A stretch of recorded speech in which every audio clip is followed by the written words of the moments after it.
Welcome to the Storytime Adventures for Adults video series. Today we will be reading Part 2, pages 121 to 124 from Songs from the Depths by Meg Swanson, 1200 A.D. The man hurried down the moonlit paths, hunched under the weight of his bulging sack. He knew his way home, but he was grateful for the silvery light, lest he cross paths with someone who wished to relieve him of his newest treasure. In the misty frost, I was captured. He said I was his fate. That may be so, but he is not mine. I had been hearing the mournful singing for days, ever since the wise man returned one hazy morning, bent under the weight of his newest trade. I was skeptical, since he had left town with only his owl staff and wearing his finest sunset blue robes. But he returned only a few days later with all those possessions, plus a giant sack that had feathers poking out all over it. Each day, the wise man pushed open his shutters, drew deeply on his pipe, raised his hands and said a prayer to the dawn. I leaned on my broom for a time and watched him. Once he turned his back to the window, I returned to my chores and waited for him to emerge. His door creaked open, and out the wise man shuffled out. It always made me smile, because I knew it was an act. He was much more spry than he seemed. When I first came to Carlton, in response to my good morning, the wise man just stared at me and ran his knobby fingers through his long beard, which was always tucked into his belt. I thought he might be mute, but I continued to wish him a good morning daily anyway. Finally, one day he crossed to where I swept every morning, squinted at me and said, "No, not yet," and went on his way into the fog that bordered the land. That exchange became our whole relationship.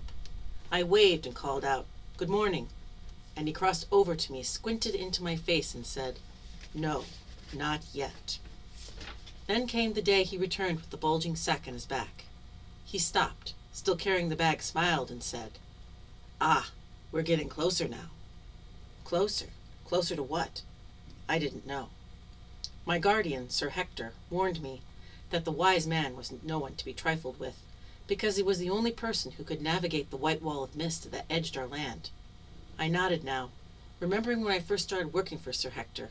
I pouted about all of the chores I was expected to sweep, polish, and be a servant. That wasn't how I had been treated in my family's home. How would I ever learn to be a knight this way? I decided that I had had enough. I threw my broom down on the ground and walked to the mist wall. Without hesitation, I stepped forward and immediately regretted my decision.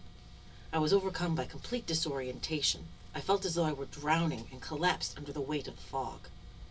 The wise man found me sobbing and brought me back to our village. He stood me up, handed me my broom, and then walked away shaking his head. I went straight back to my chores, praying that Sir Hector hadn't noticed I was missing. Sir Hector was a giant compared to my scrawny 13-year-old self. He towered over me, and although he spoke gently with the people in the town, with me he was gruff, harsh, and oftentimes plain mean. I'm sure it was to toughen me up for when I was finally able to join the knighthood. But when he dropped armor into my arms and then just stood there as I buckled under its weight, I hated him. So much so that the day I went into the mist, I was sure it was my time to be free. But it turned out to be a nightmare worse than anything Hector could rain down on my head. So I stuck it out, and swept, polished, and moved armor from one place to another. And it started to get easier, until the day I listened to the music. I had been hearing it for some time, but I hadn't ever stopped to really listen to it. When I stopped sweeping and looked around, I noticed that the activity on the whole street had paused. People were frozen mid-stride. A woman in a building across the way was stuck holding an overturned bucket. The only ones unaffected by the song were the animals pulling the carts. What was happening? With every breath I took, I felt as though I were breathing underwater. My limbs grew heavy, and I felt my eyes close as I rested my forehead against the broom. That ends Songs from the Depths, Part 2, pages 121 to 124.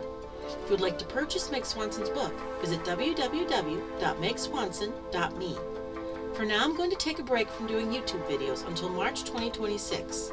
Until then, please enjoy the previous videos, and not only this series, but also In Humanity's Evolution and Social Conundrums. Also, feel free to learn more by visiting my website, www.reneeannhughes.com. Goodbye. And thanks for listening.